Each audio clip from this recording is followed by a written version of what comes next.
At my sister's wedding, the bank manager called me and said, "Your loan payment is overdue."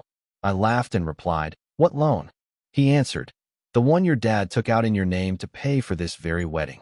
I stood there frozen for a moment, then smiled and said loud enough for everyone to hear, "Well then, I guess this wedding is officially canceled because I'm calling the police right now." My phone was still on speaker as the room exploded in chaos. I, 29M, was standing near the bar when my phone rang. The venue was this expensive place with crystal chandeliers and white roses everywhere, the kind of setup that screamed money we didn't have. My sister looked beautiful in her dress, smiling like she'd won the lottery. Our parents were mingling with guests, acting like they owned the world. I answered without checking the caller ID. The voice on the other end introduced himself as someone from the bank. He said my loan payment was overdue and they'd been trying to reach me for weeks. I laughed because I thought it was a scam. I told him I didn't have any loans. There was a pause. Then he asked if I was sure, because according to their records, I'd taken out a substantial amount 6 months ago. The confusion must have been obvious in my voice when I asked him to repeat that.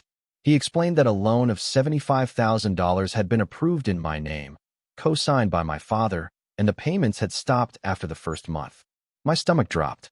I asked him what the loan was for, and he said it was listed as a personal expense, but the money had been withdrawn in full shortly after approval. I felt my hands go cold. I asked when this happened, and he gave me the exact date. 6 months ago, right around when my sister got engaged. I looked across the room at my father, who was laughing with some relatives, his arm around my mother. The pieces started falling into place. The sudden expensive engagement party. The designer dress. This venue that cost more than most people's cars. My sister's fiancé came from money, and my parents had been desperate to match that energy, to prove we belonged in the same circles. I asked the bank manager to hold on. My mind was racing, but I needed to be sure. I asked him if he could confirm my father's involvement, and he said yes. My father had co-signed and provided all the documentation. He mentioned that technically, since it was in my name, I was the primary borrower. The debt was mine. $75,000 of debt that I knew nothing about. Something shifted in me then. I wasn't angry yet. I was cold, calculating. I asked the manager to stay on the line and put my phone on speaker. Then I walked to the center of the room, right near where my sister was taking photos with her bridesmaids. The music was loud, people were drinking, and nobody noticed me at first. I raised my voice and said I had an important announcement. The DJ cut the music. Everyone turned to look at me. My sister's smile faltered. My mother looked confused. My father's face went pale, and that told me everything I needed to know.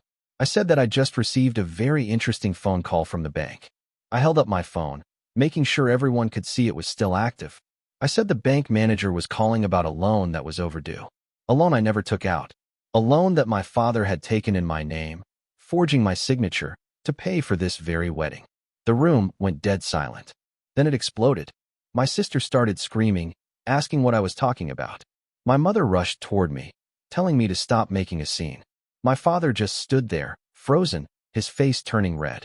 The bank manager's voice came through the speaker, confirming the details again, asking if I wanted to proceed with filing a fraud report. I said yes, loud and clear. I told him I wanted to file a police report for identity theft and fraud. I gave him my location and asked if he could send the documentation to the authorities.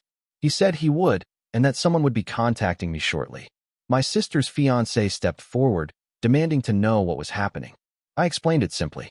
My father had stolen my identity, taken out a massive loan in my name, and used that money to fund this wedding. Every flower arrangement, every piece of catering, every minute of this venue's rental time had been paid for with money that I was now legally responsible for paying back. Money I never agreed to borrow. My sister burst into tears. She said she didn't know. She swore she thought our parents had saved up for this. My mother was yelling at me, calling me selfish, saying I was ruining the happiest day of my sister's life. I looked at her and said that my father had already ruined my life by saddling me with debt I couldn't afford. $75,000. That was years of my income. That was my future, stolen. My father finally spoke. He said he did it for the family. He said we needed to make a good impression, that my sister deserved a beautiful wedding, that I would understand someday. He said he'd planned to pay it back himself, but things had been tight, and he'd missed a few payments, but he was going to fix it. I asked him how. How was he going to fix $75,000 in debt when he'd clearly already proven he couldn't make the payments? He stammered something about a business opportunity, about getting a promotion, about borrowing from someone else. All excuses. All lies. The guests were starting to murmur. Some were filming on their phones. My sister's future in-laws looked horrified. The groom's father asked if this was some kind of joke. I said I wished it was. My sister collapsed into a chair, her dress pooling around her like a white ocean. She kept saying this couldn't be happening. Her bridesmaids tried to comfort her, but nobody knew what to say. The photographer had stopped taking pictures. The caterers were standing in the doorway, watching the disaster unfold. 2 uniformed officers arrived within 20 minutes. I'd stayed on the line with the bank manager, and he'd apparently escalated this quickly. The officers asked to speak with me and my father privately. We went into a side room, along with my mother who refused to be left out. I showed them my phone records, my bank statements, everything proving I had no knowledge of this loan. The officer asked my father directly if he'd taken out the loan in my name. My father tried to explain, tried to justify it, but the officer cut him off. He asked yes or no. My father said yes. They informed him that identity theft was a serious crime, even between family members. They said I had the right to press charges. My mother started begging. She grabbed my arm and said I couldn't do this to them, to our family. She said people make mistakes. She said my father loved me and only wanted the best for my sister. I pulled my arm away. I said that if he loved me, he wouldn't have destroyed my credit and buried me in debt without even asking. I said that wanting the best for my sister didn't give him the right to ruin my life. I told the officers I wanted to press charges. My father was arrested. Right there, at my sister's wedding, in front of everyone. They put him in handcuffs and let him out through the main hall. The guests parted like a wave. My sister was hysterical. My mother followed the officers out, screaming at them, screaming at me. I stood there in the empty side room for a minute, just breathing. Then I walked back out to the main hall. The DJ was packing up. The caterers were asking if anyone was going to pay them. My sister's fiancé was on the phone, probably calling his parents. My sister sat in that chair, mascara running down her face, her perfect day shattered. She looked up at me and asked how I could do this, how I could ruin everything. I crouched down next to her and said I didn't ruin anything. Our father did. He made the choice to commit fraud. He made the choice to use my identity without permission. He made the choice to build her dream on my nightmare. She said she'd pay me back. She said they'd figure it out. I shook my head. I told her it wasn't about the money anymore. It was about the principle. It was about the fact that our parents thought they could sacrifice me for her benefit and I'd just accept it. That I'd silently carry this burden while she lived her perfect life. Her fiancé came over and helped her up. He said they'd be leaving. He said his family would handle the vendor payments for today. He didn't look at me. They walked out together, her dress dragging on the floor, collecting dust and dirt. The venue cleared out within an hour. I stayed until the end, watching the staff dismantle everything. The flowers, the decorations, the dreams. All of it coming down. Update 1. The fallout was immediate and brutal. My mother called me 17 times that first night. I didn't answer. She left voicemails calling me every name imaginable, saying I'd destroyed our family, that I was dead to her, that she'd never forgive me. My sister sent a long text saying she hoped I was happy now that I'd ruined her life. She said everyone knew what I'd done and that I was a monster. I blocked them both. I couldn't handle the emotional manipulation while dealing with the legal mess. The bank was surprisingly understanding once I provided the police report. They started their own internal investigation into the fraud. I spent hours on the phone with different departments, filing paperwork, proving my identity had been stolen. My father was released on bail the next day. My mother must have scraped together money somehow. He was formally charged with identity theft and fraud. The prosecutor told me that because it was a family member and because of the amount involved, this was a serious case. My father could face significant jail time if convicted. My extended family started weighing in. Aunts and uncles called, texted, messaged me on social media. Most of them sided with my parents. They said family was supposed to stick together. They said I was being vindictive. They said everyone makes mistakes and I should forgive and forget. A few cousins reached out privately to say they supported me, but couldn't say so publicly. I found out through one of those cousins that my sister's wedding had been postponed indefinitely. Her fiancé's family had paid the vendors for that day to avoid legal issues. but they'd made it clear they wanted nothing to do with our family drama. My sister was apparently devastated, barely leaving her room. Part of me felt guilty. Part of me wondered if I'd overreacted. But then I'd look at my credit report, at the massive debt now tied to my name, even with the investigation ongoing, and I'd remember why I'd done it. This wasn't about revenge. This was about survival. If I hadn't acted, I'd be stuck with that debt forever, working years to pay off someone else's choices. 3 weeks after the wedding that wasn't, my father's lawyer contacted me. He wanted to arrange a meeting to discuss settling this outside of court. He said my father was willing to admit fault, willing to work on paying back the loan, willing to do whatever it took to make this right. In exchange, I dropped the charges. I met with my own lawyer first. She advised me that if I dropped the charges, I'd have little leverage to ensure the debt was actually resolved. She said families often made promises they didn't keep, and without the criminal case, I'd be back to square one. She asked what I really wanted. I thought about it for days. What did I want? I wanted my father to face consequences for what he'd done. I wanted my family to understand that I wasn't a doormat, that I had value beyond being the person they could sacrifice for my sister's happiness. I wanted them to hurt the way they'd hurt me. But I also wanted this to be over. I wanted to move on with my life. I wanted to sleep without nightmares about debt collectors and ruined credit. I wanted peace.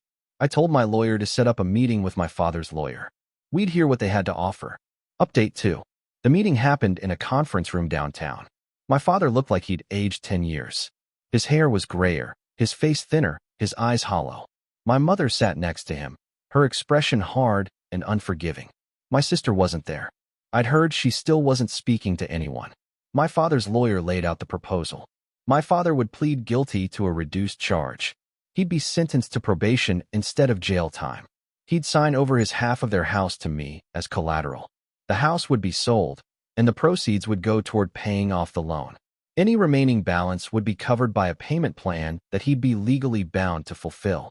If he defaulted, I'd own the house outright, and he'd face the full criminal penalties. My mother's face twisted when the lawyer mentioned the house. She said she couldn't believe I'd take their home. I looked at her and said I couldn't believe she'd stood by while my father stole my identity. She looked away. I asked about my credit. The lawyer said that once the fraud investigation was complete and the loan was transferred back to my father's name, my credit report would be corrected. It would take time, but I wouldn't be held responsible for the debt anymore. I asked what happened if they couldn't sell the house for enough to cover the full amount. The lawyer said my father would still be responsible for the difference, and the payment plan would continue until the debt was cleared. I looked at my father. He was staring at the table. I asked him why he did it. Why he didn't just ask me. Why he thought he had the right to make this choice for me. He said he was ashamed. He said he couldn't admit that he didn't have the money for my sister's wedding. He said he knew she'd compare her wedding to her fiancé's sister's wedding, which had been elaborate and expensive, and he couldn't stand the thought of my sister feeling inferior. He said he thought he could pay it back quickly, that I'd never need to know. I asked if he even considered what this would do to me.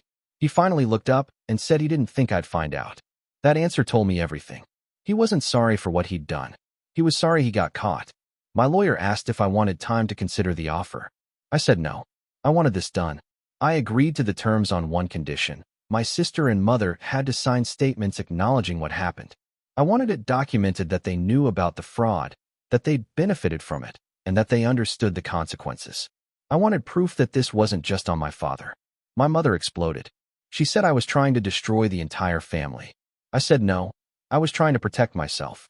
Because without those statements, they'd spend the rest of their lives rewriting history, telling everyone I was the villain, painting themselves as victims. My father's lawyer said he'd discuss it with his clients. The meeting ended. I walked out feeling hollow. 2 days later, I got the signed statements.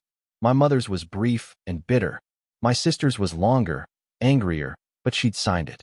My father's was almost apologetic, but the words felt empty.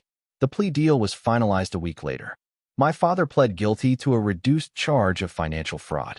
He was sentenced to 2 years probation, 200 hours of community service, and the financial restitution we'd agreed upon. The house went up for sale immediately. My extended family's reaction was predictable. I was officially the black sheep, the one who sent his father to court, the one who took his parents' house, the one who ruined his sister's wedding. Family gatherings happened without me. Holidays came and went with no invitations. I told myself I didn't care. Most days, I believed it. Update 3. 6 months later, the house sold. It was worth less than they'd hoped, but enough to cover about 60% of the loan. My father's payment plan kicked in for the rest. The bank confirmed that the loan had been transferred entirely to his name, and my credit report was being corrected. It would take a few more months for everything to fully clear, but I was finally free of the debt. My sister's wedding eventually happened, about 8 months after the original date. It was smaller, simpler, held in a community center instead of a luxury venue. I wasn't invited. I heard about it through social media, seeing photos posted by cousins and family friends. She looked happy. Her husband looked happy. My parents were in the photos, smiling, pretending everything was fine. I felt nothing looking at those pictures. No anger, no sadness, no regret. Just emptiness. I started therapy around that time. My therapist helped me work through the guilt, the anger, the feeling that I'd somehow failed my family. She helped me understand that I hadn't failed anyone. They'd failed me, and that protecting myself didn't make me selfish or cruel. It made me human. I reconnected with a few old friends who'd drifted away during the family drama. I focused on my job, got a promotion, started saving money for the first time without worrying about crushing debt. I moved to a different apartment, something that felt like mine instead of just a place I was surviving in. One day, about a year after the wedding incident, my sister called. I almost didn't answer, but curiosity won. She said she was sorry, not for what happened, but for how she'd reacted. She said she'd been so caught up in her own disappointment that she hadn't stopped to think about what I'd been going through. She said she understood now why I'd done what I did, even if she wished there had been another way. I asked if our parents felt the same. She was quiet for a long time. Then she said no. Our mother still blamed me entirely. Our father had mostly gone silent, just working and fulfilling his probation requirements. Neither of them talked about me anymore. I told her I appreciated the call, but I wasn't ready to reconcile. Maybe someday, but not now. She said she understood. She asked if we could at least stay in touch, even if it was just occasional messages. I said maybe. We hung up. I didn't feel the closure I'd expected, but I felt something shift. Like maybe, eventually, there could be something resembling peace. My father completed his probation a few months ago. The loan is almost paid off. Another year, maybe less, and it'll be done completely. I'll never get back the time I lost to stress and anxiety. I'll never get back the family I thought I had. But I got my life back. My future back. People ask me sometimes if I regret what I did. If I wish I'd handled it differently. I think about the alternative. Carrying that debt. Watching my credit crumble. Working myself into the ground while my family pretended nothing was wrong. Sacrificing my life so my sister could have her perfect day. No, I don't regret it. I'd do it again. Because the moment I answered that phone call and heard about that loan, I had a choice. I could be the person who accepted being used, or I could be the person who stood up for myself. I chose myself, and I'd make that choice every single time.